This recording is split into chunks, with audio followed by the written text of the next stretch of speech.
Anthem for Doomed Youth by Wilfred, Owen. What passing bells for those who die as cattle!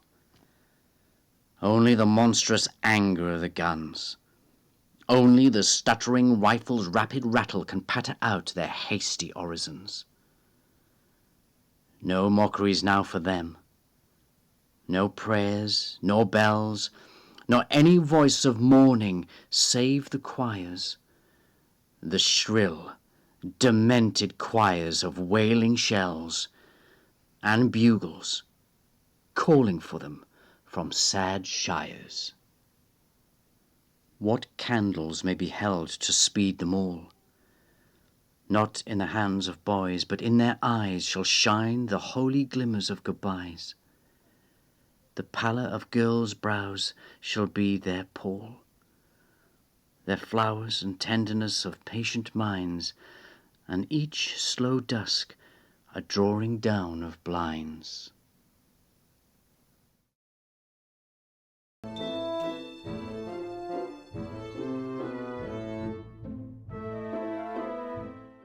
Dulce et Decorum est by Wilfred, Owen. Bent double like old beggars under sacks, knock-kneed, coughing like hags, we cursed through sludge, till on the haunting flares we turned our backs and towards our distant rest began to trudge. Men marched to sleep. Many had lost their boots but limped on, bloodshot. All went lame, all blind, drunk with fatigue, deaf even to the hoots of tired, outstripped 5-9s that dropped behind. Gas! Gas! Quick, boys! An ecstasy of fumbling, fitting the clumsy helmets just in time. But someone still was yelling out and stumbling and floundering like a man in fire or lime. Dim through the misty panes and thick green light, as under a green sea, I saw him drowning. In all my dreams, before my helpless sight, he plunges at me, guttering, choking, drowning. If in some smothering dreams you too could pace behind the wagon that we flung him in, and watch the white eyes writhing in his face, his hanging face, like a devil's sick of sin.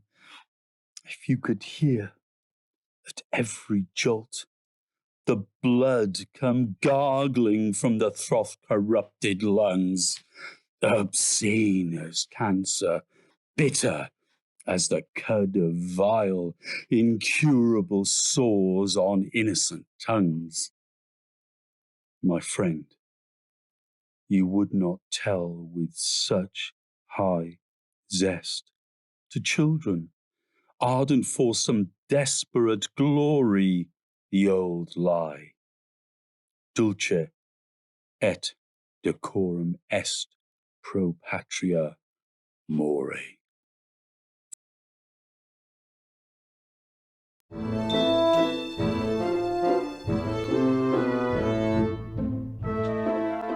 Who's for the game? Jessie Pope. Who's for the game, the biggest that's played? The red crushing game of a fight. Who'll grip and tackle the job unafraid, and who thinks he'd rather sit tight? Who'll toe the line for the signal to go? Who'll give his country a hand? Who wants to turn to himself in the show? And who wants a seat in the stand? Who knows it won't be a picnic, not much, yet eagerly shoulders a gun? Who would much rather come home with a crutch than lie low and be out of the fun? Come along, lads, but you'll come on all right, for there's only one course to pursue. Your country is up to her neck in a fight, and she's looking and calling for you.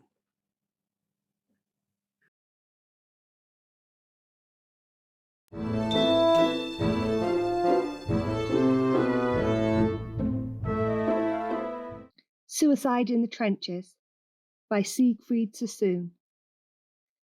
I knew a simple soldier boy who grinned at life in empty joy, slept soundly through the lonesome dark, and whistled early with the lark.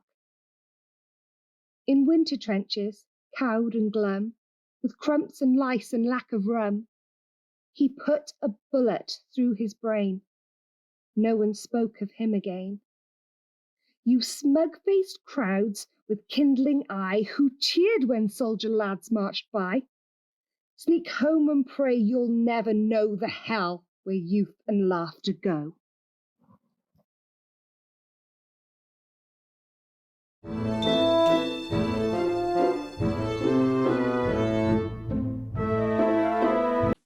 In Flanders Fields by John McCrae. In Flanders fields the poppies blow, between the crosses, row on row, that mark our place, and in the sky the larks, still bravely singing, fly, scarce heard amid the guns below. We are the dead. Short days ago we lived, felt dawn, saw sunset glow, loved and were loved, and now we lie in Flanders fields. Take up our quarrel with the foe. To you from failing hands we throw the torch. Be yours to hold it high.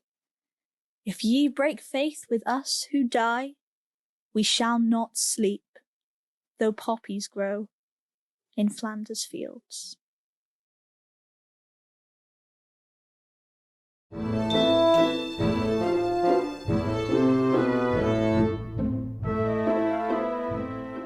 There's the girl who clips your ticket for the train, and the girl who speeds the lift from floor to floor.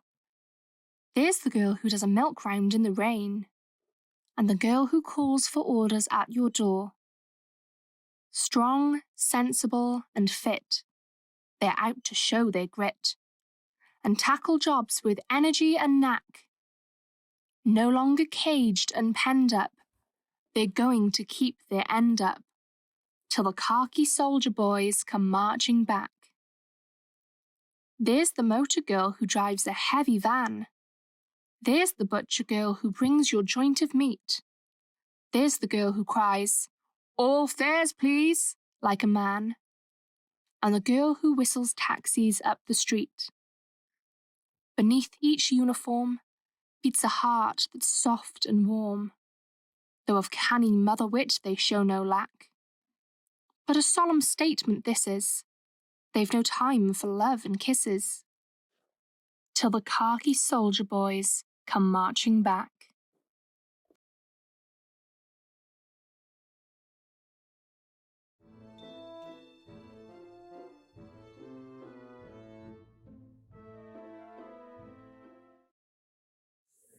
How to Die by Siegfried Sassoon. Dark clouds are smouldering into red, while down the craters morning burns. The dying soldier shifts his head to watch the glory that returns. He lifts his fingers toward the skies where holy brightness breaks in flame, radiance reflected in his eyes, and on his lips a whispered name. You'd think to hear some people talk that lads go west with sobs and curses, and sullen faces white as chalk, hankering for wreaths and tombs and hearses. But they've been taught the way to do it like Christian soldiers, not with haste and shuddering groans, but passing through it with due regard for decent taste.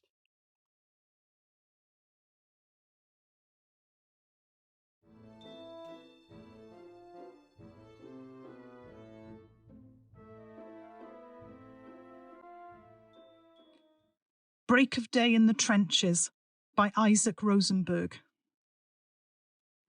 The darkness crumbles away. It is the same old druid time as ever, only a live thing leaps my hand. A queer, sardonic rat as I pull the parapet's poppy to stick behind my ear. Droll rat, they would shoot you if they knew your cosmopolitan sympathies. Now you have touched this English hand, you will do the same to a German soon, no doubt, if it be your pleasure to cross the sleeping green between.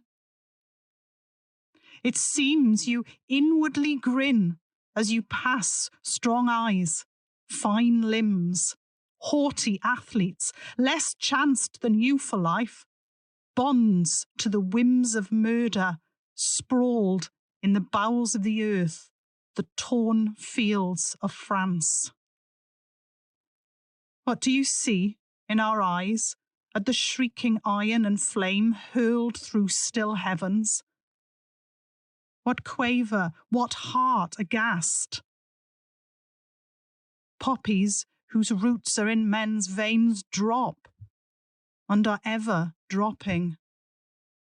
But mine, in my ear, is safe, just a little white with the dust.